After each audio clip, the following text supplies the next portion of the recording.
ఆస్తి ఉంటే పరలోకం రావు, ఆస్తి ఉంటే పరలోకం రావు అని ఇక్కడ మాట్లాడుతున్నాడు. కానీ ఈ ఉపమానంలో ఏముంది? ఆస్తి నీకు లేదు కనుక నువ్వు పరలోకం రావు అంటున్నాడు.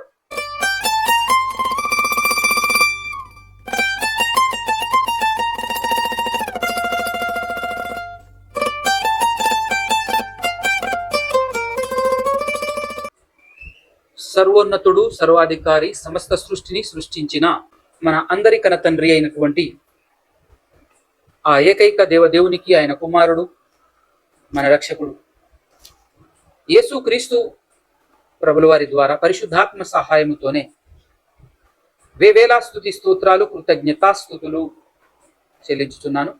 అదేవిధంగా ఆయన మాటలు వినబడినటువంటి మాటలను హృదయంలో పదిలపరుచుకొని ఆ మాటలకు విలువనిచ్చి బ్రతకాలి అనే ఆలోచన కలిగి వచ్చి కూర్చున్నటువంటి మీ అందరికీ కూడా క్రీస్తు పేరటనే నా యొక్క శుభములు, వందనాలు తెలియజేస్తూ ఉన్నాను.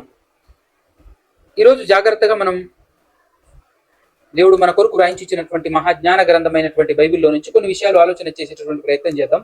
ఈ పాఠం మనం మాట్లాడుకోబోయే ముందు, ఆలోచించుకునబోయే ముందు మీ అందరికీ నేను ఒక సలహా ఇవ్వాలి అని అనుకుంటున్నాను. అదేంటి అని అంటే, దయచేసి బైబిల్లో కొత్త నిబంధనలో రాయబడినటువంటి 4 సువార్తలని కాస్త మరలా 4 సువార్తల పట్ల ఒక కాన్సెప్ట్ మనకు వచ్చే విధంగా వచ్చే వరకు పదే రిపీటెడ్గా జాగ్రత్తగా మనసు పెట్టి చదివే ప్రయత్నం చేయండి అనేది నేను మీకు ఇచ్చేటువంటి సలహా. ఒక రకంగా రిక్వెస్టే అని చెప్పేసి కూడా అనుకోవచ్చు. ఎందుకనంటే యేసుక్రీస్తు ప్రభుల వారి యొక్క తపన, యేసుక్రీస్తు ప్రభుల వారి యొక్క ఆవేదన, యేసుక్రీస్తు ప్రభుల వారి యొక్క ఉద్దేశం, ఇంటెన్షన్ అనేటటువంటిది మనకు అర్థమవుతా ఉంటది. యేసుక్రీస్తు ప్రభుల వారు ఈ లోకానికి 2000 సంవత్సరాల క్రితం ఈ భూమి మీద నడియాడుతూ 3.5 సంవత్సరాలు చెప్పిందే చెప్పలేదు, కానీ చాలా చెప్పాడు, ఎన్నో విషయాలు చెప్పాడు. ఎన్ని విషయాలు చెప్పినా ఒక విషయమే చెప్పే ప్రయత్నం చేశాడు. ఎన్నో చెప్పాడు, కానీ దాని సారాంశం, దాని ఉద్దేశం ఒకటే. ఆ ఉద్దేశం ఏమిటి అని అంటే, రకరకాల మనుషులు, రకరకాల ఉద్దేశాలు కలిగినటువంటి మనుషులు, రకరకాల ఆచార సాంప్రదాయాలు కలిగినటువంటి మనుషులు, రకరకాల వృత్తి కలిగి బ్రతుకుతున్నటువంటి మనుషులు భూమి మీద ఉన్నప్పుడు అన్ని రకాల వారికి ఒక ఉద్దేశాన్ని అర్థం చేయించేటటువంటి ప్రయత్నంతో తన బోధనలు కొనసాగాయి అనే విషయం మనకు అర్థమవుతుంది. అదేంటిది మరి ముఖ్యంగా ఏమిటి అని అంటే, యేసుక్రీస్తు ప్రభుల వారు తపన పడినటువంటి విషయం ఏంటయ్యా అనంటే, దేవుని ఉద్దేశాలను, దేవుని మనసును ప్రపంచంలో దేవుడంటే ఏంటో తెలియక, దేవుడు అనే సబ్జెక్ట్ విషయంలో జీరో నాలెడ్జ్ కలిగి బ్రతుకుతూ తమ ఇష్టానుసారంగా బ్రతుకుతున్నటువంటి మనుషులకు దేవుని ఇష్టాన్ని, దేవుని చిత్తాన్ని, దేవుని మనసును మరి ముఖ్యంగా విశదీకరించి విడమరిచి మనకు తెలియచేసేటటువంటి ప్రయత్నం చేశారు యేసుక్రీస్తు ప్రభువు. ఆయన తన జీవితకాలం మొత్తంలో చేసిన ఏకైక ప్రధానమైనటువంటి పని ఇదేనండి. ఎన్ని చెప్పినా కూడా ఆయన ఒకటే, దేవుడు మిమ్మల్ని కోరుకుంటున్నాడు, దేవుడు మీరంటే పడి చేస్తున్నాడు, దేవుడు మీ మీద అత్యంత ప్రేమ కలిగి ఉన్నాడు, మిమ్మల్ని రమ్మంటున్నాడు, మీకోసం అని చెప్పేసి ఆయన చేసేటటువంటి ప్రయత్నం అంతా ఇంత కాదు, మీకోసం అని ఆయన ఎన్ని చేశాడో అని చెప్పటం కంటే, ఇదిగో ప్రత్యక్షంగా నన్ను పంపించింది కూడా మీకోసమే. యేసుక్రీస్తు ప్రభుల వారు ఈ లోకానికి రావటం, ఎవరు పంపించారు యేసుక్రీస్తు ప్రభుల వారిని అంటే, ఆయన పదే 100 సార్లు చెప్పినటువంటి మాట ఏంటంటే, నా అంతట నేను రాలేదు, నన్ను పంపించిన ఒక ఆయన ఉన్నాడు, నన్ను పంపించిన నా తండ్రి ఉన్నాడు, ఆయనే మీ దేవుడు, నా దేవుడు, మన దేవుడు అనేటటువంటి విషయాన్ని చెప్పుకుంటూ సాగాడు. అలా చెబుతూనే మన పట్ల దేవునికి ఉన్న ప్రేమను వెల్లడిపరుస్తూ వెళ్ళాడండి.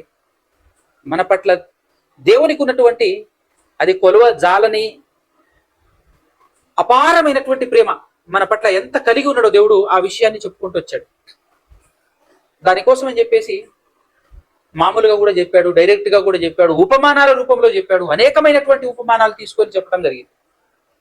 అయితే అన్నీ కూడా ఏ ఉపమానం చెప్పినా కూడా మనం ఒకటే ఇంటెన్షన్ తో చదవాలి.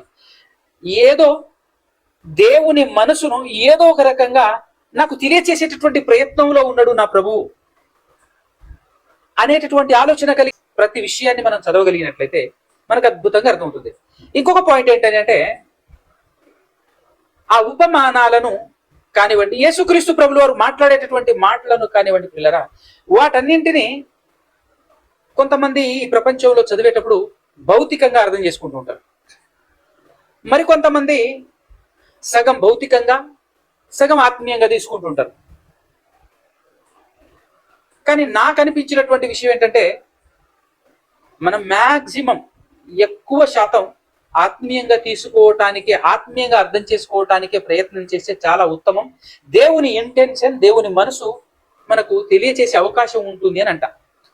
ఎందుకంటే దేవుడు ఆత్మ అయినటువంటి ఆ దేవుడు మనలందరినీ తన దగ్గరికి చేర్చుకోవాలి, తన దగ్గరికి చేర్చుకోవాలి అనేటటువంటి తపనతోనే ఎన్ని చేసినా కూడా దేవుడు 26 పుస్తకాల సారాంశం కూడా మనం ఆయన దగ్గరికి వెళ్ళాలి. మనమంటే ఎవరు వెళ్ళాలి? ఆత్మ వెళ్ళాలి. శాశ్వతమైనది ఆత్మ. శాశ్వతమైనటువంటి ఆత్మను కలిగి ఉన్నటువంటి మనం, అంటే ఆ ఆత్మే మనం ఒరిజినల్ గా మనం శాశ్వతమైనటువంటి వారము అంటే మనము అనగానే దేహాన్ని చూడకుండా ఆత్మను చూస్తే ఆ ఆత్మ సంబంధమైనటువంటి విషయాలు, ఆత్మను కాపాడటం కోసం మాత్రమే యేసుక్రీస్తు ప్రభులు వారు భూలోకానికి రావటం జరిగింది. అంతే తప్ప శరీరాన్ని రక్షించటానికి కాదు. ఆత్మను కాపాడటానికి, ఆత్మను రక్షించడానికి. ఆత్మను ఎలా కాపాడాలి, ఎలా రక్షించాలి అని అంటే, ఫర్ ఎగ్జాంపుల్ గా కొన్ని ఉపమానాలు యేసుక్రీస్తు ప్రభువు వారే చెప్పారు. ఆ ఉపమానాలలో ఉన్నటువంటి ఇంటెన్షన్ ని గ్రహించేటటువంటి ప్రయత్నం చేస్తే ఒక విషయం మనకు అర్థమవుతా ఉంటుంది. యేసుక్రీస్తు ప్రభువు వారు ఇన్ని రకాలుగా ఎందుకు మాట్లాడారు? ఒకటే విషయాన్ని అన్ని యాంగిల్స్ లో, అన్ని విధానాలలో ఉపమానాలే, రకరకాలైనటువంటి ఉపమానాలు తీసుకుంటూ ఉంటాడు.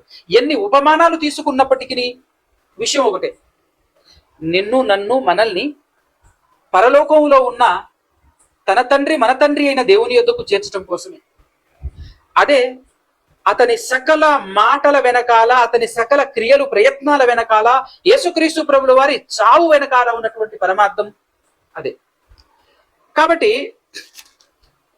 ఈరోజు ఒకటే ఉద్దేశాన్ని కలిగి ఉన్నటువంటి కొన్ని ఉపమానాలను మీ ముందు ఉంచేటటువంటి ప్రయత్నం చేసి యేసుక్రీస్తు ప్రభుల వారి ప్రయత్నమును, దేవుడు మన పట్ల కలిగి ఉన్నటువంటి ప్రేమను మనం చూసేటటువంటి ప్రయత్నం చేద్దాం. ఎందుకు అనంటే, ఎవరైనా ఈ లోకంలో ఫలానా వ్యక్తి నీ గురించి చాలా బాగా మాట్లాడారు తెలుసా, ఫలానా వ్యక్తి నువ్వంటే పడి చేస్తాడు, ఫలానా వ్యక్తి నిన్ను భలే ప్రేమిస్తాడు, అసలు నీ గురించి ఎంత బాగా మాట్లాడతాడు తెలుసా అని ఎవరైనా ఒక మనిషి గురించి మనకు వచ్చి మనతో చెబితే మన హృదయం ఎంత ఉప్పొంగుతుందో కదా. ఎందుకంటే మనం మనుషులమే, మనుషులమైనటువంటి మనకు మనుషుల మాటలు బాగా కనెక్ట్ అవుతాయి, కానీ అంత ఈజీగా దేవుని మాటలు కనెక్ట్ అవ్వవు. ఎందుకనంటే దేవుడు ఆత్మ సంబంధి, మనం భౌతిక సంబంధులం. మనం ఈ మట్టి దేహంలో ఉన్నాం కాబట్టి మట్టి దేహంలో ఉన్నటువంటి మరో వ్యక్తి ప్రేమిస్తున్నాడు, నీ గురించి ఎంతో గొప్పగా మాట్లాడుతున్నాడు, అసలు ఎంత బాగా మాట్లాడుతున్నాడు, నువ్వంటే పడి చేస్తాడు, అసలు ఎంత నీ గురించి ఎంత గొప్పగా మాట్లాడుతున్నాడు అని అన్నప్పుడు వినటానికి చాలా ఆనందపడతాం, ఎగిరిపడతాం. ఎంత పనున్నా కూడా విడిచిపెట్టేసి ఇంకేమన్నాడు చెప్పండి ఇంకా ఇంకేం చెప్పిండు అని చెప్పేసి చాలా సరదాగా తీరిగ్గా కూర్చుంటాం. ఎన్ని పనులున్నా కూడా పక్కన తోసేసి పక్కన పెట్టేసి ఇంకేమన్నాడు బ్రదర్ అంటే ఎంత ఆనందమో కదా. మరి యేసుక్రీస్తు ప్రభులు వారు వచ్చేసి మధ్యవర్తిగా మనల్ని బాగా ప్రేమించి మన కోసమే, మనం తప్ప వేరే లోకం లేదు, మనం తప్ప వేరే పని లేదు, ఆయన నువ్వే ఆయన సర్వస్వం అనే విధంగా ఉంటూ నీ కోసమై ఎన్నో వేల లక్షల సంవత్సరాల నుంచి ఎదురు చూస్తున్నటువంటి ఒక అపారమైనటువంటి ప్రేమికుడు నీ కోసం ఎదురు చూస్తున్నాడు అనేటువంటి విషయాన్ని చెప్పడానికి వచ్చినటువంటి యేసుక్రీస్తు ప్రభువు వారు ఆయన మాటల్లో దేవుడు మనపై పెట్టినటువంటి ప్రేమను చూసేటటువంటి ప్రయత్నం చేద్దాం పిల్లలు. ఆ ప్రేమ, అందుకోసమే ఆ విషయాలు మనకు అర్థం అవ్వాలి. అర్థం అయితే మన భక్తి జీవితం కాస్త మెరుగుపడుతుంది, ఆత్మీయంగా మనం బలపడతాం. మరింతగా మన గుండె నిండా దేవుని పట్ల ప్రేమ ఉంటే నిద్ర కూడా ఎక్కువసేపు మనం నిద్ర కూడా పోలేము. ఏ పనిలోనూ కూడా ఎక్కడా కూడా లేట్ చేయలేం, ఆలస్యం చేయలేం. ఎప్పుడెప్పుడు మరలా దేవుని దగ్గరికి వెళ్ళిపోదాం, ఎప్పుడెప్పుడు మరలా నేను దేవుని మాటలు వినాలి, ఎప్పుడెప్పుడు ఆయన నా గురించి ఏం మాట్లాడాడు, నా పట్ల తనకున్న ప్రేమ ఎంత, ఒకసారి మరలా చెప్పవా, ఇంకోసారి చెప్పవా అని చెప్పేసి మరలా మరలా మనం అడిగే విధానంలో ఎప్పుడు వెళ్తామనంటే, మనం కూడా ఆయన ప్రేమించినప్పుడు. ఫస్ట్ ఆయనే మనల్ని ప్రేమించాడు, ఆయన మనల్ని ఎంత ప్రేమించాడో చెప్పినటువంటి వ్యక్తి యేసుక్రీస్తు ప్రభువు. ఆ యేసుక్రీస్తు ప్రభువు చెప్తున్నటువంటి మాటలు మనం వంటపడితే మనకు అర్థమైతే, ఆయన చెప్తున్నటువంటి మాటలలోని ఉద్దేశం మనకు అర్థమైతే, అప్పుడు మనం ప్రేమించగలం. ఎందుకంటే ఎదుటోడు లేదంటే ఎదుటి ఉన్నటువంటి వ్యక్తి మనల్ని ఎంతగా ప్రేమిస్తున్నాడో మనకు అర్థమైతేనే కదా మనం కూడా తిరిగి ప్రేమించగలం. అందుకనమాట.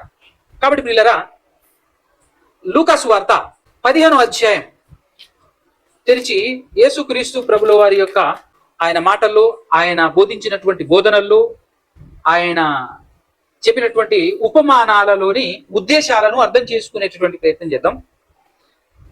ఒకే ఒక్క విషయాన్ని చెప్పటానికే 15వ అధ్యాయం మొత్తం ఉంది. 15వ అధ్యాయం మొత్తంలో మూడు రకాలైనటువంటి ఉపమానాలు ఉంటాయి. 3 రకాల ఉపమానాలు అయినప్పటికీ ఒక విషయాన్ని తెలియజేస్తుంది. చూడండి జాగ్రత్తగా. 15వ అధ్యాయంలో 3వ వచనము నుంచి 7 వచనాల వరకు ఒక ఉపమానం. ఇందులో ఏముంది అని అంటే, మనందరికి బాగా తెలిసినటువంటి విషయమే అయినప్పటికీ జాగ్రత్తగా ఆలోచన చేద్దాం. అందుకు ఆయన వారితో ఈ ఉపమానం చెప్పాను అని అన్నాడు. ఎవరితోనంటే శాస్త్రులు, పరిసయ్యులు అనేటటువంటి వాళ్ళు. 1వ వచనం నుంచి చూస్తే ఒక మంచి విషయం అర్థమవుతుంది. ఒకప్పుడు సమస్తమైన సుంకరులను పాపులను ఆయన బోధ వినుటకు ఆయన దగ్గరకు వచ్చుచుండగా. ఏమండి, మాట ఒక్కసారి ఆలోచన చేయండి. సమస్తమైన సుంకరులను పాపులను యేసుక్రీస్తు ప్రభువు వారి బోధ వినటానికి ఆయన దగ్గరికి వస్తున్నారట. ఎందుకండి? ఎవరు వస్తున్నారు? పాపులు వస్తున్నారు, సుంకరులు వస్తున్నారు యేసుక్రీస్తు బోధ వినటానికి. వాళ్ళు పాపులు, సుంకరులు అనన్నా కూడా పాపులే. ఈ పాపులు సమాజంలో వాళ్ళు చూస్తున్నటువంటి వివక్ష ఏంటి అంటే, వాళ్ళ పట్ల ఈ శాస్త్రులు, పరిసయ్యులు అనుకునేటటువంటి వాళ్ళు వీళ్ళను కాస్త దూరం పెట్టడం, వీళ్ళతో సహవాసం చేయకుండా, వీళ్ళతో అంటరాని వాళ్ళు అనేటటువంటి స్థాయిలో చూడటం వాళ్ళు చూస్తూ ఉన్నప్పుడు, ఈ వ్యక్తి ప్రత్యేకంగా యేసుక్రీస్తు ప్రభుల వారు వచ్చేసి వీళ్ళతో ఏమని మాట్లాడుతున్నాడంటే, అసలు సృష్టికర్త అయినటువంటి దేవుడు, నన్ను పంపించిన నా కన్న తండ్రి అయిన దేవుడు మిమ్మల్ని ఎంత ప్రేమిస్తున్నాడో తెలుసా? మీరంటే ఆయనకి ఎంత ఇష్టమో తెలుసా అని మాట్లాడుతుంటే, ఆ మాటలకు ఆకర్షితులై, అవునా మమ్మల్ని ప్రేమిస్తున్నాడా, మేమంటే అంత ఇష్టమా అని పరిగెత్తుకొస్తున్నారండి వాళ్ళు. ఆ విధంగా వినటానికి వస్తున్నారు వాళ్ళు. కరెక్ట్గా చెప్పాలంటే అదే సందర్భంలో పరిసయ్యులను, శాస్త్రులను అది చూచి, ఇతడు పాపులను చేర్చుకొని వారితో కూడా భోజనము చేయుచున్నాడని చాలా సనుగుకున్నారట వీళ్ళు పెద్దలు సమాజంలో. అంటే ఈ సందర్భం చూసిన తర్వాత నాకు టైటిల్ గుర్తుకొచ్చింది. అదేంటి అంటే, పాపులతో తిరుగుతున్న పరిశుద్ధుడు. చాలా బాగుంది కదా. పాపుల మధ్య తిరుగుతున్న పరిశుద్ధుడు. ఎందుకు పాపుల మధ్య పరిశుద్ధుడు తిరుగుతున్నాడు అని అంటే, ఆయన వచ్చిందే ఆ పాపుల కోసం. అసలు ఆయన వచ్చిందే ఆ పాపుల కోసం అనేటటువంటి విషయం ఆయన చెప్పారు. యేసుక్రీస్తు ప్రభువు తన మాటలో తెలియజేసినటువంటి సందర్భం మనందరికీ తెలుసు. సో వాళ్ళు అలా మాట్లాడుతున్నప్పుడు ఒక్కోసారి డైరెక్ట్ చెప్పాడు, ఇప్పుడేమో ఒక ఉపమానంతో ఆన్సర్ ఇస్తున్నాడు. వాళ్ళకి ఆన్సర్ డైరెక్ట్ ఇవ్వకుండా ఉపమానంతో ఆన్సర్ ఇస్తున్నాడు. చూడండి, ఇతనేంది పాపులతో తిరుగుతున్నాడు, ఇతనేంది పాపుల మధ్య కూర్చొని అన్నం తింటున్నాడు, పాపులతో దోస్తి చేస్తున్నాడు, ఏంది ఇతను, మేము చాలా పరిశుద్ధులం, మాతో చేయాలి దోస్తి, చేస్తే గీస్తే గిట్లా, కానీ పాపులతో తిరుగుతున్నాడు ఏంటినా అనేటటువంటి ఆలోచన కలిగి ఉంటున్నప్పుడు యేసుక్రీస్తు ప్రభువు వారు వాళ్ళకి జవాబిస్తున్నారు. ఏమని జవాబిస్తున్నాడు అంటే, ఒక మనిషికి 100 గొర్రెలు ఉన్నాయనుకోండి. ఆ 100 గొర్రెల్లో ఒకటి తప్పిపోయింది. ఒక గొర్రె తప్పిపోయినప్పుడు ఈ 99 గొర్రెలన్నింటినీ పక్కన పెట్టి తప్పిపోయిన ఆ గొర్రె కోసం వెతకడా?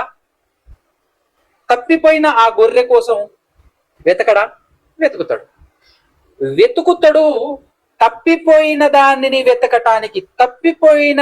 వెతకటానికి ట్రై చేస్తాడు కదా, ప్రయత్నం చేస్తాడు కదా అనే ఒక విషయాన్ని చెబుతూనే, అది దొరికిందనుకో అని నెక్స్ట్ పాయింట్, అది దొరికిందనుకో ఏం చేస్తాడంటే, తనతో ఉన్నటువంటి వాళ్ళందరినీ పిలిచి, ఇదిగో పోయిన నా గొర్రె మరలా దొరికింది అని చెప్పేసి ఆనందపడతాడట, సంతోషపడతాడట. ఇది 15వ అధ్యాయంలో, లూకాసు వార్త 15వ అధ్యాయంలో 3 నుంచి 7 వచనాలలో దాగి ఉన్నటువంటి విషయం. 6వ వచనం ఒకసారి చూస్తే, మీరు నాతో కూడా సంతోషించుడి అని తప్పిపోయిన నా గొర్రె దొరికినదని వారితో చెప్పును కదా. ఎవరితో? స్నేహితులతోనూ పొరుగు వారితోనూ. తన స్నేహితులను పొరుగు వారిని పిలిచి మరి ఇలా సంతోషిస్తాడట. అటువలే 7వ వచనంలో ఒక మాట చెప్పాడండి. అటువలే మారు మనసు అక్కర లేని 99 మంది నీతిమంతుల విషయమై కలుగు సంతోషము కంటే మారు మనసు పొందు ఒక్క పాపి విషయమై పరలోకమందు ఎక్కువ సంతోషము కలుగును అని. జవాబేనంటారా ఇది?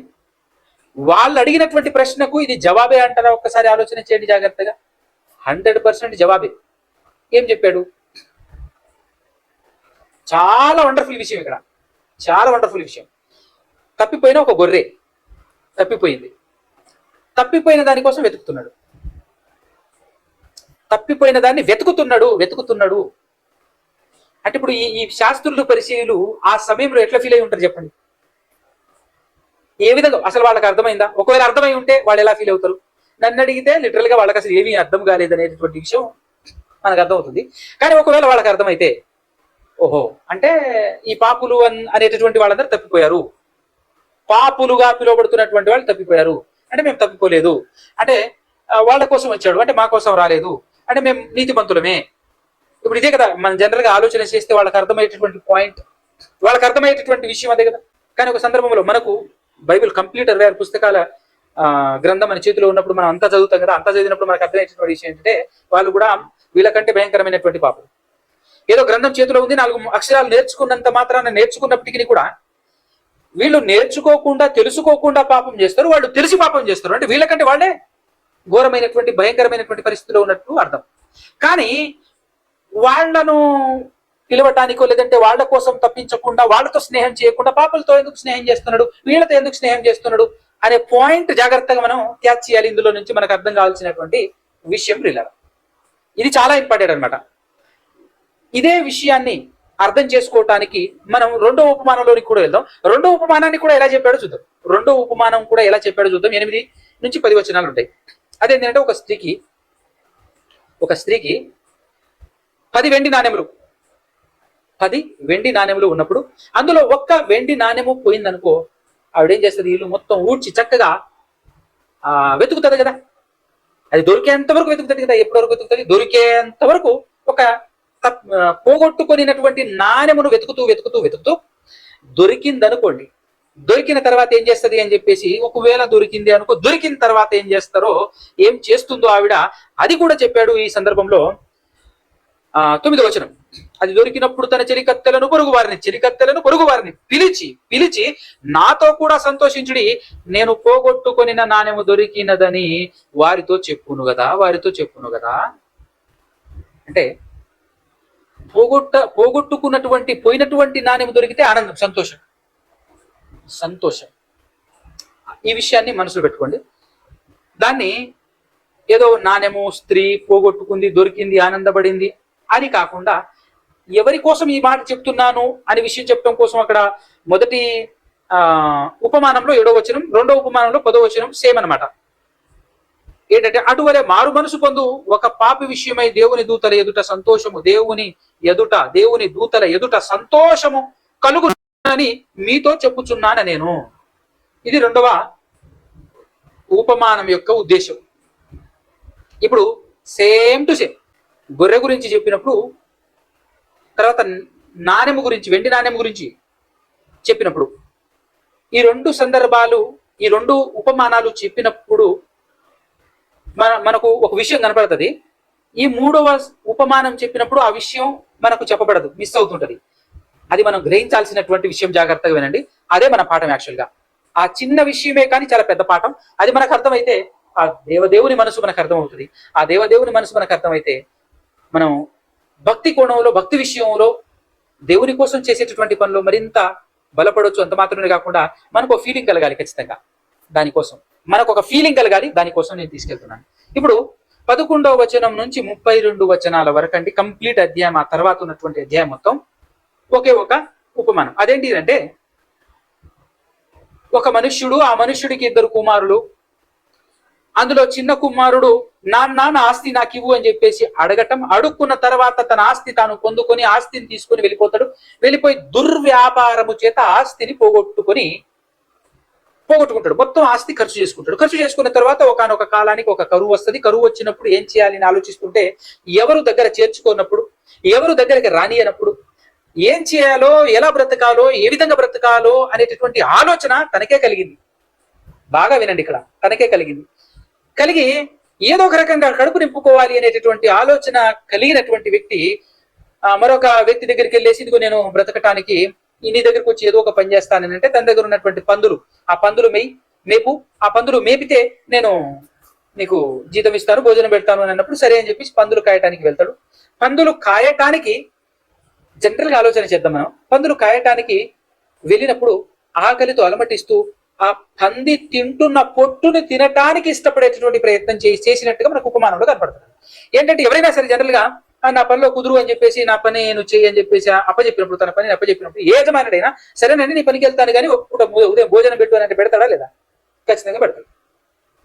కానీ ఇక్కడ భోజనం ఆ వ్యక్తి పెట్టనట్టు, భోజనం పెట్టకుండానే ఫస్ట్ పని చేసిరా అని చెప్పేసి పని అప్పచెప్పినట్టు, ఆ పనికి వెళ్ళి ఆకలితో అలమటిస్తూ తట్టుకోలేక ఆ పొట్టు తినడానికి ఇష్టపడినట్టు, ఇది ఉపమానమే.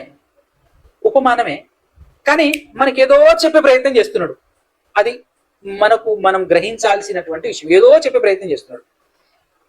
అయితే ఆ సందర్భంలో వెళ్ళిపోయినటువంటి ఆ కుమారుడికి పందులు తింటున్నటువంటి పొట్టు తినాలి అనే ఆలోచన, ఆ పందులు తింటున్నటువంటి పొట్టును తినాలి అని అనిపించినప్పుడు తనకు ఎవరు గుర్తుకొచ్చారు అని అంటే, తన తండ్రి గుర్తుకొచ్చాడు. తన తండ్రి గుర్తుకొచ్చినప్పుడు తన ఫీలింగ్ ఏంటి, తను ఏమని ఆలోచిస్తున్నాడో ఒక్కసారి ఆ మాటలు మనం చూద్దాం. అసలు యేసుక్రీస్తు ప్రభువు వారు చెప్తున్నటువంటి ఉపమానం ఎక్కడిది, అసలు ఆ ఉపమానం అసలు ఏం చెప్తున్నాడు అనేటటువంటి విషయం మనం ఇక్కడ జాగ్రత్తగా ఆలోచన చేయాలి. చాలా జాగ్రత్తగా ఆలోచన చేయాలి. 15వ అధ్యాయంలో 18వ వచనం నుంచి చూద్దాం. ఆయనకు పంది పొట్టు తినాల్సిన పరిస్థితి ఏర్పడినప్పుడు తనలో తాను ఎలా ఫీల్ అవుతున్నాడు, ఏమనుకుంటున్నాడు అనేటటువంటి విషయాన్ని మనం చూద్దాం. నేను లేచి నా తండ్రి యొద్దకు వెళ్ళి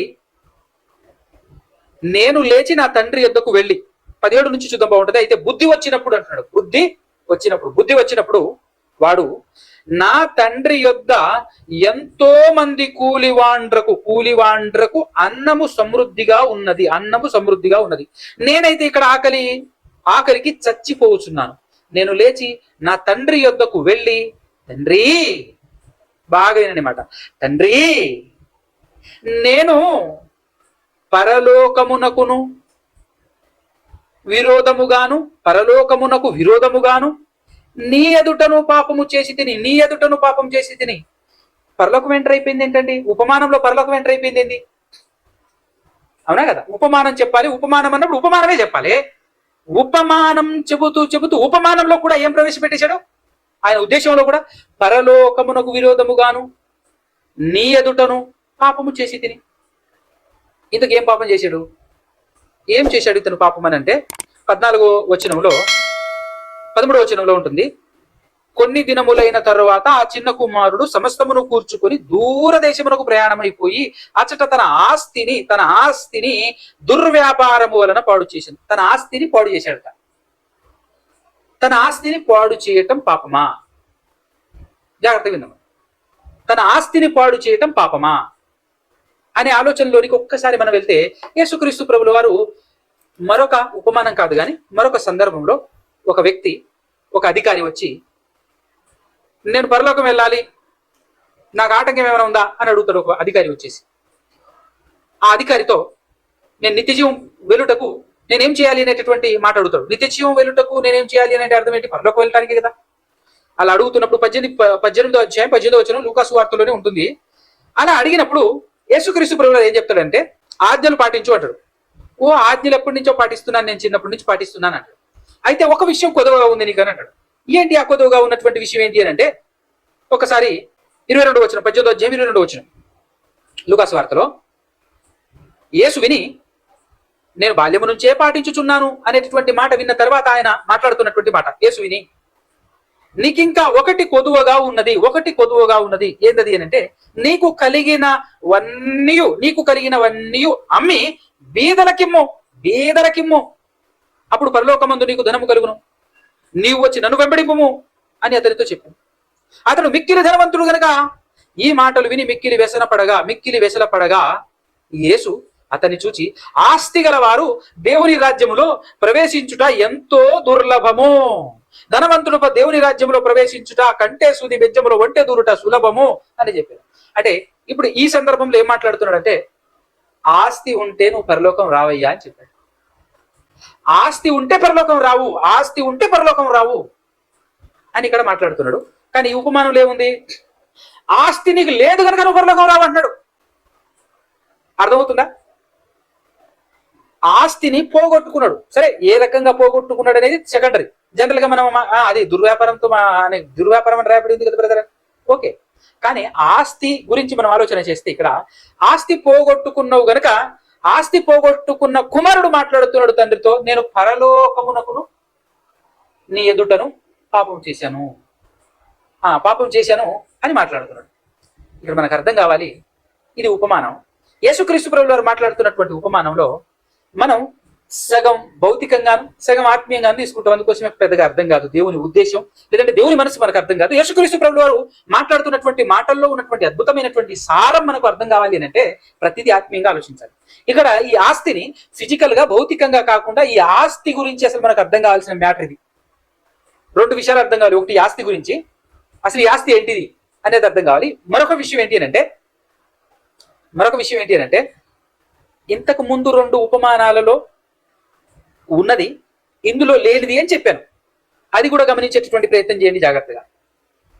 ఏంటిదో నేను చెప్తాను. కంటిన్యూషన్ లో 15వ అధ్యాయం లూకాసు వార్త ఇంకొక ఎలిగేషన్, అంటే మన తప్పిపోయినటువంటి కుమారుడు ఆయన ఏమని మాట్లాడుతున్నాడు? 18వ వచనంలో ఏం మాట్లాడాడు మనం చూసాం. 19వ వచనంలో చూసినట్లయితే, ఇక నుంచి ఇప్పటి నుంచి నీ కుమారుడనని అనిపించుకొనుటకు యోగ్యుడను కాను.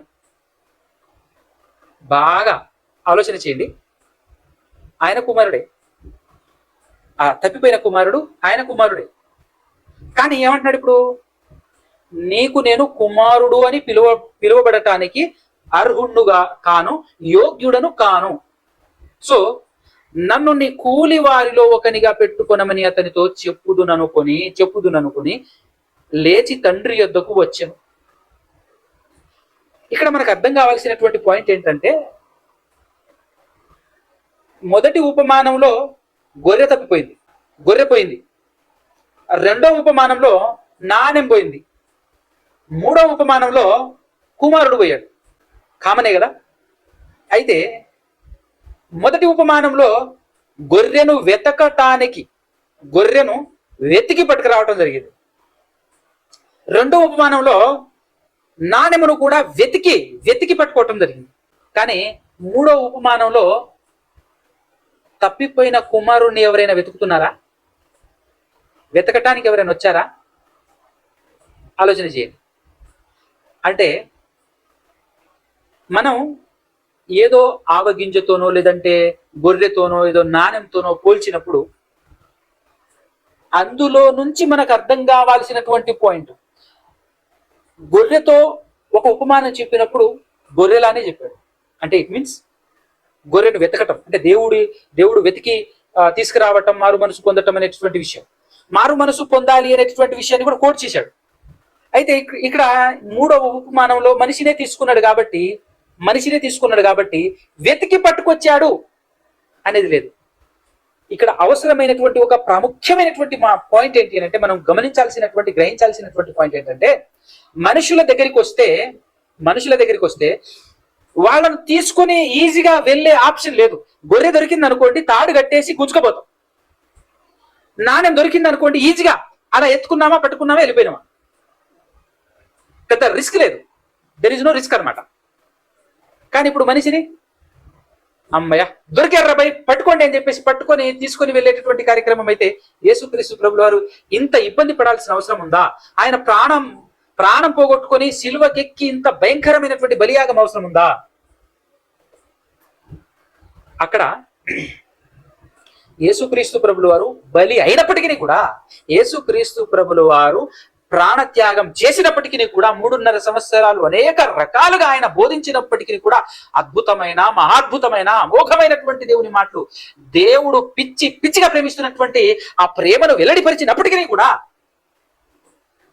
మనుషులందరూ కూడా రక్షింపబడట్లేరు అనే విషయం మనకు తెలుసు. మనుషులందరూ కూడా దేవుని చెంతకు రాలేకపోతున్నారు అనేటటువంటి విషయం మనకు తెలుసు. అందరూ పరలోకం వెళ్తున్నారండి.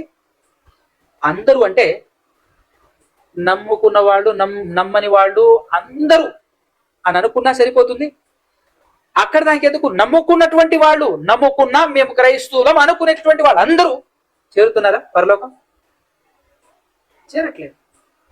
సో ఇది గొర్రెను పట్టుకపోయేంత ఈజీ కాదు, నాణ్యాన్ని తీసుకొని పోయేంత ఈజీ కాదు అనే ఉద్దేశం ఇందులో కనబడుతుంది. అంత మాత్రమే కాకుండా ఆ మనిషికి కలగాలి పశ్చాత్తాపం. పశ్చాత్తాపం కలిగినప్పుడే ఆ వ్యక్తి ఆలోచన చేయాలి, రిటర్న్ వెళ్ళాలి అని ఆలోచన చేయాలి. ఏ మనిషికైతే పశ్చాత్తాపం కలుగుతుందో అతను మాత్రమే రిటర్న్ చేరుకోగలడు. ఏ మనిషి అయితే పశ్చాత్తాప పడడో ఆ వ్యక్తి నువ్వెన్న మాట్లాడు, నువ్వు ఎన్న చెప్పు, పశ్చాత్తాపం ఆయనకు కలగలేదు అని అంటే విషం జుమ్ముతుంటాడు. ఈరోజు సమాజంలో చూడండి, చాలా మంది యేసుక్రీస్తు పైన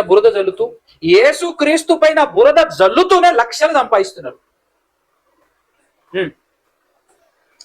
దేవుని తిడుతూ కోట్లు సంపాదిస్తున్నారు, దర్జాగా బ్రతుకుతున్నారు, మంచి మంచి ఆర్గనైజేషన్లు రన్ చేస్తున్నారు తిడుతూ. ఎందుకు అనంటే మారు మనసు పొందిన వాళ్ళంతా ఒక బ్యాచ్ అయితే, మారు మనసే పొందినటువంటి వాళ్ళందరూ ఒక బ్యాచ్. ఇప్పుడు మారు మనసు పొందిన వాళ్లకు సంతోషం ఎక్కడ ఉంది అని అంటే దేవుని మాటల్లో ఉంది. మారు మనసు పొందిన వాళ్లకు దేవుని మాటలు చెప్పటం వల్ల వాళ్ళు ఆనందంతో, సంతోషంతో మాకు కావలసిన ఆహారము, ఆత్మకు సంబంధించిన ఆహారము మీరు వడ్డిస్తున్నారు కనుక నాయన అని చెప్పేసి నీకు ఇదిగో కానుకల రూపంలో కొంత మా ఇష్టం వచ్చినంత చెల్లిస్తున్నాము అని చెప్పేసి వాళ్ళు ఇస్తారు. దానితో పోషింపబడతాడు. వాళ్ళకి ఇష్టమైనటువంటి, వాళ్ళను బ్రతికించేటటువంటి ఆహారాన్ని వడ్డిస్తున్నటువంటి ఒక సేవకుడు.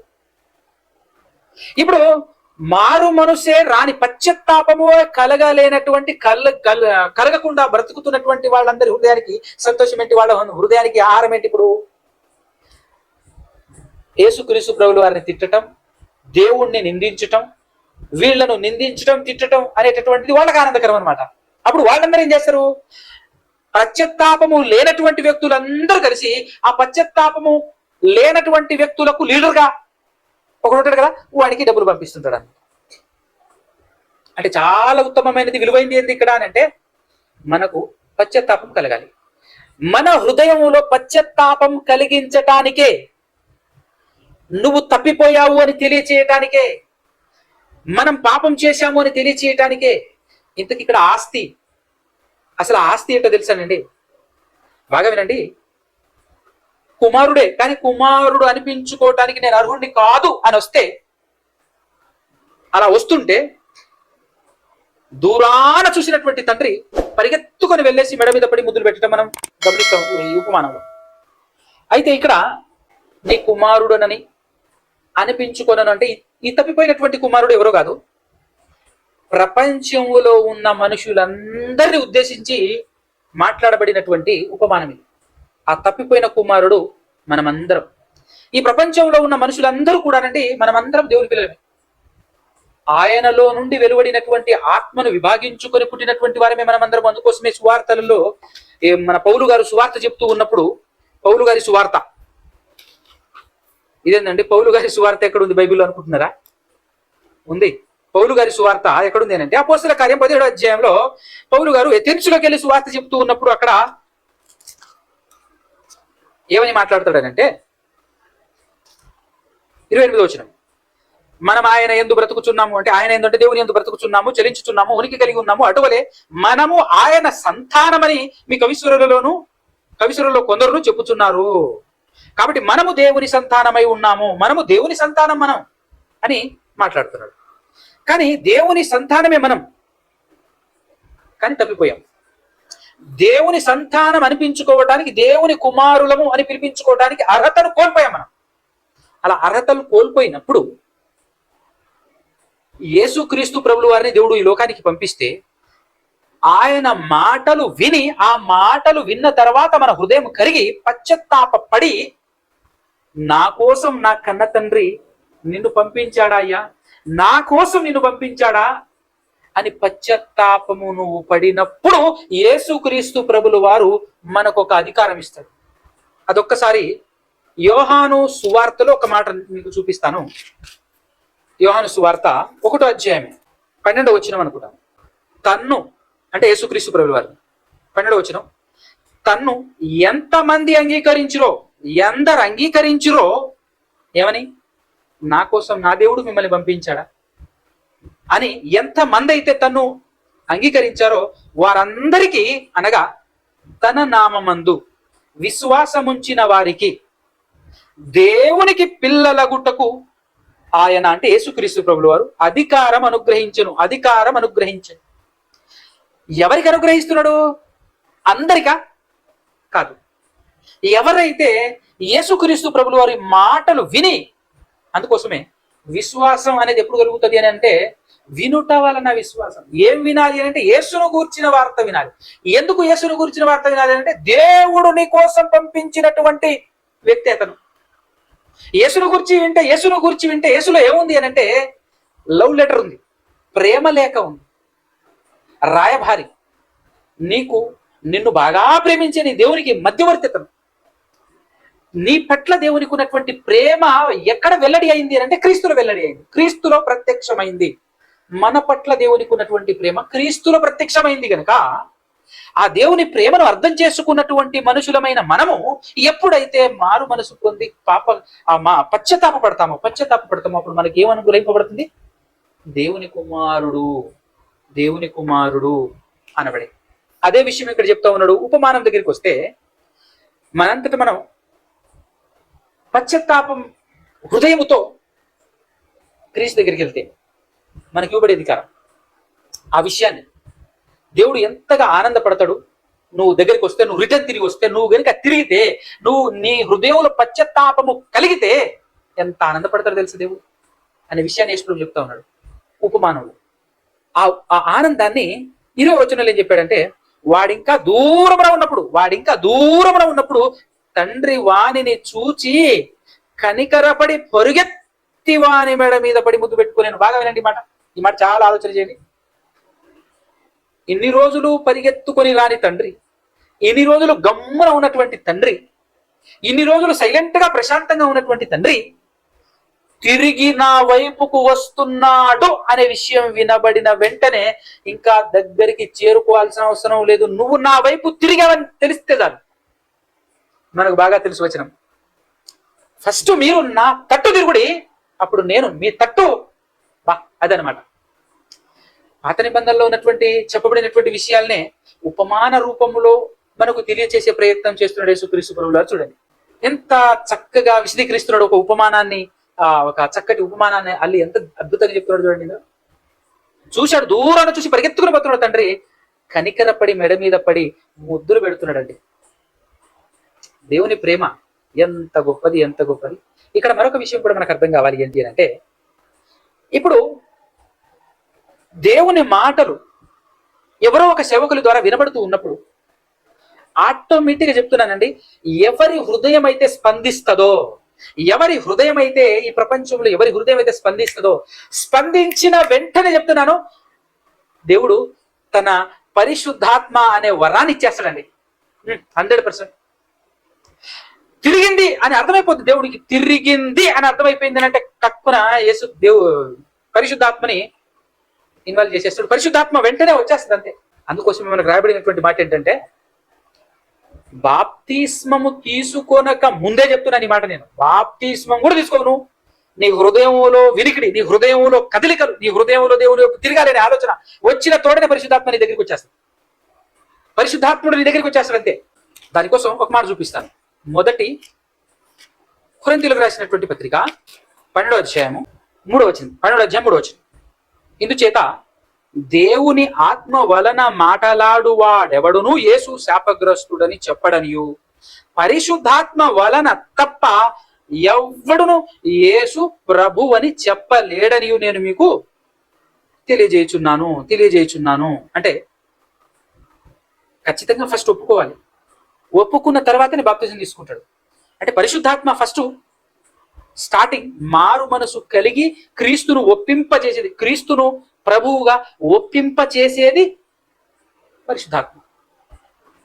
అలా ఒప్పింపచేసిన తర్వాత ఎప్పుడైతే బాప్తిజం తీసుకుంటాడో అప్పుడు పర్మినెంట్ గా నీతో పరిశుద్ధాత్మ వరం దేవుడు అనుగ్రహిస్తాడు. పర్మినెంట్ నీతోనే పరిశుద్ధాత్ముడు ఉంటాడు.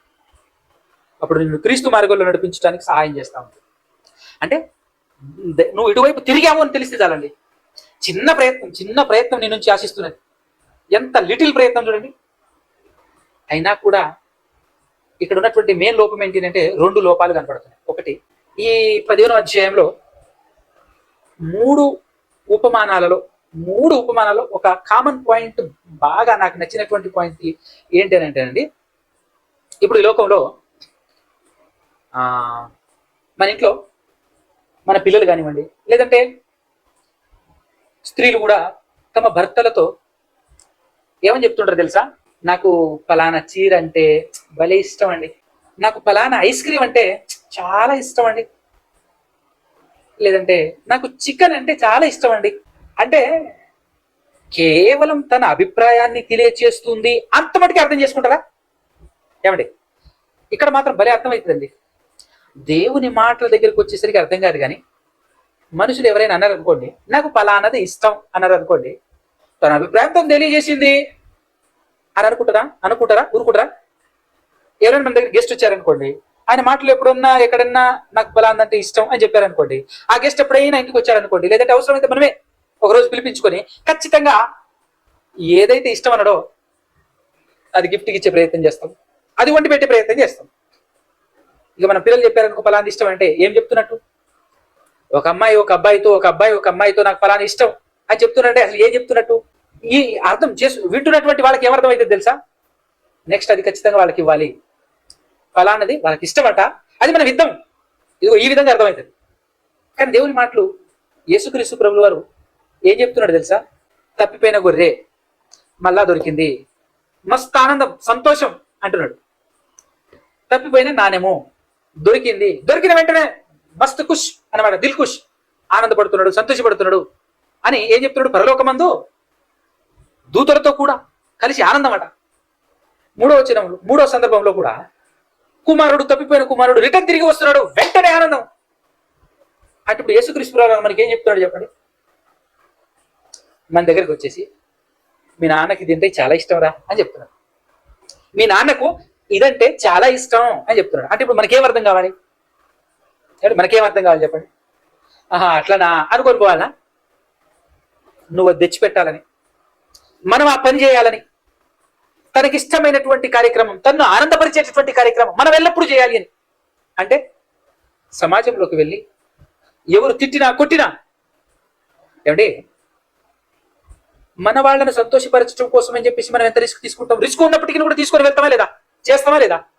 మరి ఇప్పుడు యేసుక్రీస్తు ప్రభువు వారు దేవునికి ఏదంటే ఇష్టమో ఏదంటే ఆనందమో చెప్పాడు మనకు. ఎందుకు చెప్పాడు? ఇప్పుడు నువ్వు సమాజంలోకి వెళ్ళి దేవుని మాటలను, దేవుని ప్రేమను తెలియచేస్తూ ఉన్నప్పుడు కొందరి హృదయాలు కరుగుతదేమో, వాళ్ళు పశ్చాత్తాప పడతారేమో. ఆ పశ్చాత్తాపం పడేలా మనం ఆయన మాటల్ని, ఆయన ప్రేమను సమాజంలో వెళ్ళి ఎక్స్ప్లెనేషన్ చేస్తే వాళ్ళ హృదయం కదిలింది అని అంటే చాలు, ఆయన ఆనందపడుతుంటాడు. అమ్మా, ఈరోజు నా తండ్రిని నేను ఆనందపరిచాను అనే తృప్తి. దానికోసం నీ తండ్రికి అది కావాలి, ఇస్తావా? నీ తండ్రి ఫలానా విషయాన్ని ఇష్టపడతాడు, ఇస్తావా అని ఉపమానాల్లో అసలు నీకు ఏం చెప్తున్నాడు అంటే, మీ నాన్నకి ఫలానా ఇష్టం నాన్న, ఇస్తావా ఇయ్యవా అని చెప్తున్నాడు. ఈ లోకంలో మనుషులు ఎలాగైతే తెలియజేస్తారు వాళ్ళ ఇంటెన్షన్ని, ఎలా తెలియజేస్తారు? నాకు ఫలానా ఐస్ క్రీమ్ అంటే భలే ఇష్టం అంటే ఏం చెప్పినట్టు? వాళ్ళు ఇప్పుడు మనకు తెచ్చిపెట్టమని చెప్పినట్టు, అంతేనా కదా? అది అర్థమవుతుంది మనం. కాబట్టి ప్రియులారా, ఇప్పుడు యేసుక్రీస్తు ప్రభువుల వారు జాగ్రత్తగా మన ముందు పెడుతున్నటువంటి విషయం ఏంటి? ఇది మీ నాన్నకి ఇష్టం, మన నాన్నకి ఇష్టం, మన తండ్రికి ఇష్టం, మన దేవునికి ఇష్టం, చేస్తావా? మన ముందు పెడుతున్నటువంటి ధ్యాస. మీ నాన్నను, మీ తండ్రిని, మీ దేవుణ్ణి సంతోషపరిచే కార్యక్రమం చేస్తావా, చేస్తున్నావా? ఇంకొక పాయింట్ చెప్పి నేను పాట ముగించేస్తాను. ఇక్కడ ఆస్తి అన్నాను కదా, ఆ ఆస్తి ఏంటో కాదు, తప్పిపోయిన కుమారులు మనమే. మనమందరం దేవుని పిల్లమే. దేవుని దగ్గర నుంచి వచ్చినప్పుడు తీసుకొచ్చిన ఆస్తి, ఆయనలో నుండి విభాగింపబడిన ఆత్మను తీసుకొచ్చాం. దుర్వ్యాపారం వల్ల దాన్ని ఆత్మను పాడు చేశాం. పుట్టినప్పుడు పరిశుద్ధతనిచ్చాడు దేవుడు మనందరికీ, అదే ఆస్తి. ఇక్కడ ఆస్తి అనగానే ఏదో భౌతిక సంబంధమైనటువంటి ఆలోచిస్తే మనకు ఉద్దేశం అర్థం కాదండి. ఆస్తి మనం పోగొట్టుకున్నాం, పాడు చేశాం, దుర్వ్యాపారంతో పాడు చేశాం. ఏం పాడు చేశాం? పరిశుద్ధతను పోగొట్టుకున్నాం, ఇవ్వబడినటువంటి ఆత్మను పోగొట్టుకున్నాం. కనుకనే ఆత్మను పోగొట్టుకోవటం అంటే దాన్నే ఏమంటాడు తెలుసా? చావు అంటుంటాడు. ఈ ఉపమానంలో కూడా అదే మాట చెప్పాడు. ఏం చెప్పాడు అంటే ఒక్కసారి చూద్దాం. 24వ వచనం ఆనందపడుతూ 22 నుంచి చూద్దాం. 15వ అధ్యాయం లూకాసు వార్త 22 నుంచి చూద్దాం. అయితే తండ్రి తన దాసులను చూచి ప్రశస్త వస్త్రము త్వరగా తెచ్చి వీనికి కట్టి వీని చేతికి ఉంగరము పెట్టి పాదములకు చెప్పులు తొడిగించి. అంటే ఏం చెప్తున్నాడండి 22వ వచనంలో? అసలు ఇతను పోయి చాలా సంవత్సరాలు అయింటది.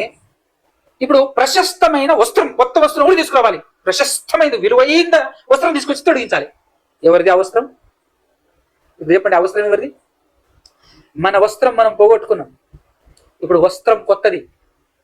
ఇప్పుడు ఇంట్లో తండ్రి ఉన్నాడు, పెద్ద కుమారుడు అన్న ఉన్నాడు, తమ్ముడు వచ్చాడు, అన్ని పోగొట్టుకొని వచ్చాడు.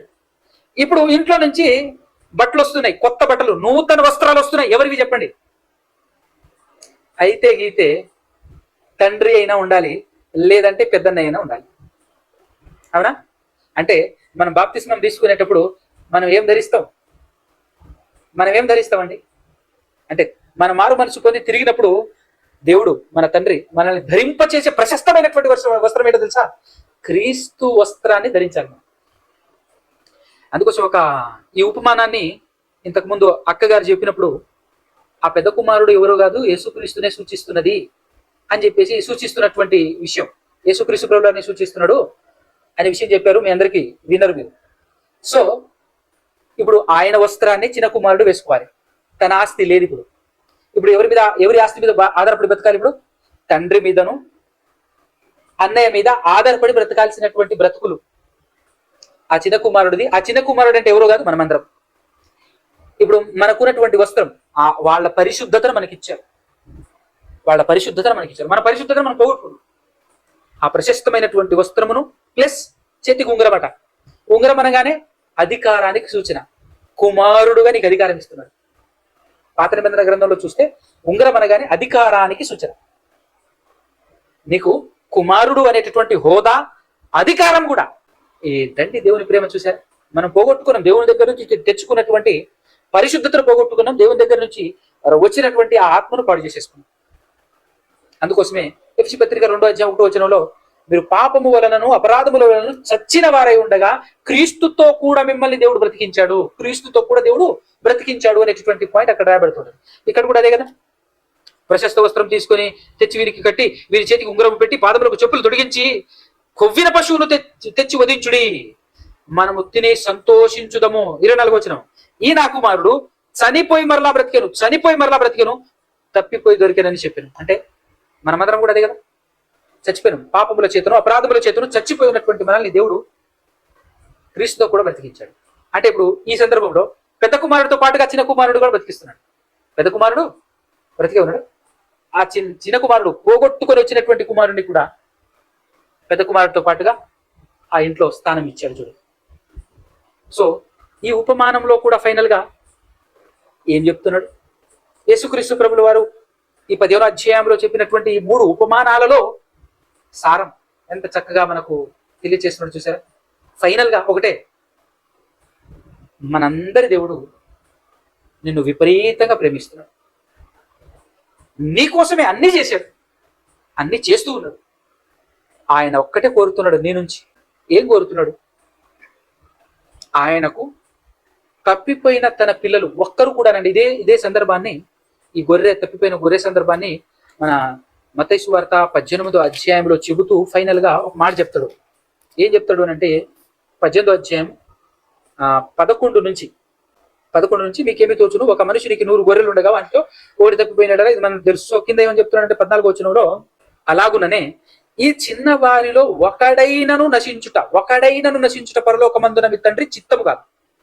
ఈ భూలోకంలో ఒక్కరు మిస్ అవ్వటం కూడా, ఒక్కరు కూడా మిస్ అవ్వకూడదు అనేది దేవుని చిత్తం. ఇప్పుడు ఆ దేవుని చిత్తం ఎవరు చేయాలి? దేవుని చిత్తాన్ని యేసుక్రీస్తు ప్రభువు వారు మనకు తెలియచేశాడు. మనం ఏం చేయాలి? చేయాలి. ఆ చిత్తాన్ని నెరవేర్చాలి. ఆ చిత్తాన్ని నెరవేర్చడం కోసం ప్రయత్నం చేయాలి.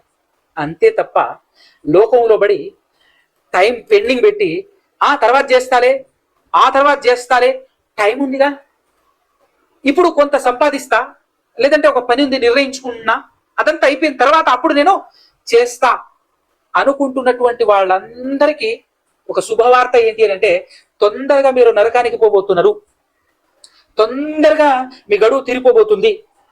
ఇది వాస్తవం. వార్నింగ్ కాదు, ప్రేమపూర్వకమైన హెచ్చరికే. ఎందుకనంటే చావు అనేది ఎప్పుడు వస్తుందో తెలియదు. రేపు వచ్చినా నేను వెళ్ళగలను అనే స్థాయిలో ఉన్నాయి. ఒక్కసారి కూడా తండ్రిని సంతోషపరచకుండా బ్రతుకుతున్నటువంటి నీ బ్రతుకు, తండ్రి ఆస్తిని పాడు చేస్తూనే ఉన్నావు, సృష్టిని కూడా అనుభవిస్తూనే ఉన్నావు.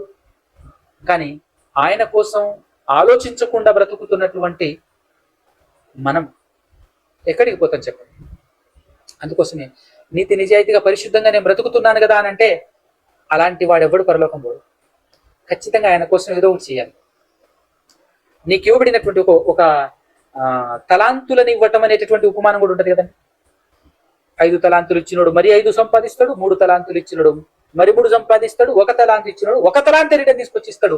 అప్పుడు ఏం జరుగుతుంది? భద్రంగా, జాగ్రత్తగా, పాడవకుండా, నీటిగా కాపాడి ఆ 1 తలాంతుని తీసుకొచ్చేసి ఇస్తాడు. ఏం జరుగుతుంది? ఇతని నరకంలో తొయ్యండి అంటాడు. మన పరిస్థితి అంతే. కాబట్టి బ్రతికి ఉన్నప్పుడే ప్రయత్నం కొనసాగాలి. కనీసం ఒక్కరినైనా కాపాడలేనా? దేవుని చెంతకు చేర్చలేనా? దేవుని వైపుకు త్రిప్పలేనా? ఎవరు అనేకులను దేవుని వైపు తిప్పుతారో వారు నక్షత్రాలు, స్టార్స్ అని చెప్పాడు. సో ఇంకా ఎన్ని నాళ్ళు వెయిట్ చేద్దాం? మనకు తెలిసిన దాంట్లో మనం చేయొద్దా? ఫస్ట్ ఆఫ్ ఆల్ మనం పశ్చాత్తాపపడాలి.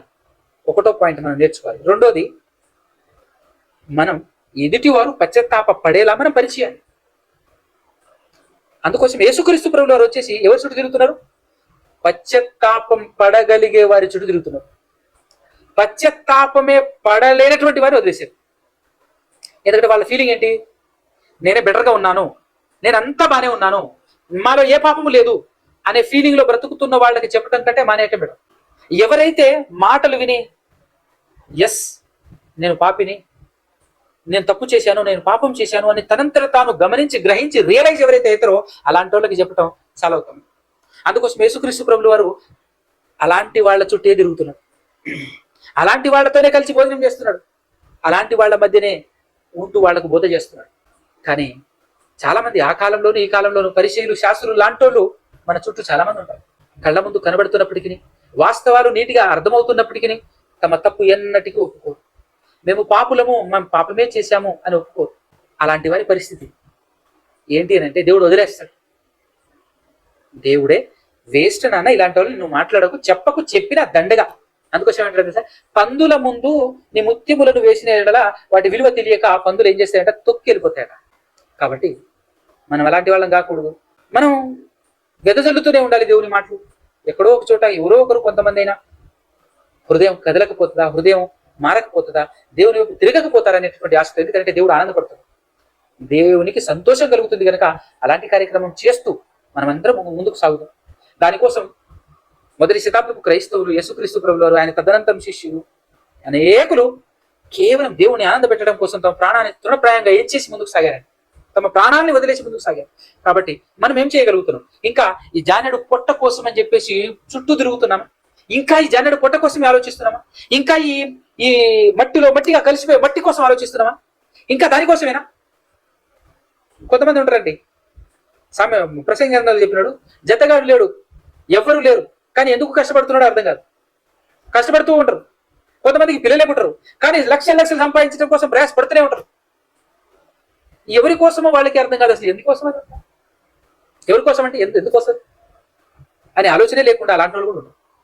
కాబట్టి ఇదంతా వదిలి దేవుణ్ణి సంతోషపరచాలి అనే ఆలోచన కలిగి ముందుకు సాగి మీరు పరలోకం వెళ్ళి కొంతమందినైనా దేవుని చెంతకు చేర్చాలి అనేటువంటి తపన కలిగి మనం అందరం ఉండాలి అని యేసుక్రీస్తు ప్రభు వారి ఇంటెన్షన్. ఆ ఉపమానాల సారమది నీకు నాకు మనందరినీ ప్రేరేపించే ప్రయత్నం చేస్తున్నాడు ఆయన. వెళ్ళండి, దేవునికి పలానాది ఇష్టము, మీరు ఆయనకి ఇవ్వండి, ఆయన ఆనందాన్ని ఇవ్వండి, సంతోషాన్ని ఇవ్వండి అని ఆ ఉపమానాలలో తెలియజేస్తున్నాడు కనుక ఆ విషయం మీకు అర్థమైతే ఆ ప్రయత్నం మీరు చేస్తారని నమ్ముతున్న మాటలు ముగిస్తున్నాను. కళ్ళు మూసుకొని తలొంచినట్టే చిన్న ప్రార్థనతో మనం ఉంచుకున్నాం. పరిశుద్ధుడా, పరమాత్ముడా, పరమందు వాసినుడా, సకలాశీర్వాదాలకు కారణభూతుడైన తండ్రి నాయన, ఇప్పటి వరకు మీరు మాతో మాట్లాడారు నాయన. మీ ప్రియ కుమారుడైన యేసుక్రీస్తు ప్రభువు వారిని ఈ లోకానికి పంపించి తన ద్వారా మీరు చెప్పించినటువంటి మాటలు కేవలం మీ ఉద్దేశాలు, మీ ఇష్టాలు, మీ చిత్తాన్ని మాత్రమే మాకు తెలియచేశారు తండ్రి. మీ మనసును మేము అర్థం చేసుకొని పనిచేయాలి అనేకమైనటువంటి విషయాల ద్వారా, అనేక రకాలైనటువంటి ఉపమానాల ద్వారా తెలియచేశాడు.